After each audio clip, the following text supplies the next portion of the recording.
Инвестициски проекти и можности во секторот транспорт, енергетика и животна средина во Македонија беше темата на бизнис форумот кој се одржа денеска помеѓу македонски и италијански компании од секторите транспорт, енергетика и животна средина. За инвестициите и проектите на градот со цел подобрување на животната средина говореше градоначалникот Петре Шилегов, кој истакна дека најавената модернизација на возниот парк на јавното предпријатие со набавка на нови еколошки автобуси на газ и на електрична енергија ќе го намали загадувањето на воздухот во Скопје. Имав можност со италијанската компанија Ивеко да имаме една работна средба во рамки на концептот на промена на градскиот превоз на градот Скопје,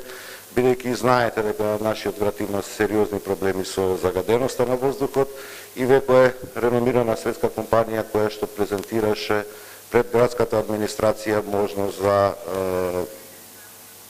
доставување на понуда за еколошки автобуси кои што се движат на газ.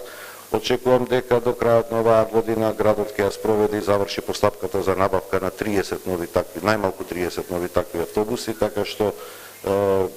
имаме еден период кој што ќе биде сериозно интересен, интензивен, кога е градот Скопје во прашање и сериозно размислуваме за електрификација можна на јавниот градски превоз. Енергетската ефикасност на средните училишта, новите сообраќајни и инфраструктурни планови, како и изградбата на прочистителна станица се инвестиции од кои градот очекува зголемување на заштитата на животната средина. Градот Скопје веќе заврши постапка за енергетски ефикасни училишта, завршени се тендерските постапки во текот на ова лето. Сите средни училишта во градот Скопје ќе добијат енергетски ефикасни фасади, што мислам дека барем за нашите најмили, за средношколците, за учениците, ќе возможиме да престојуваат во една поздрава средина, имајќи предвид дека енергетски ефикасните фасади ќе ги пратат и прочистувачи за воздух во секоја училница во средните училишта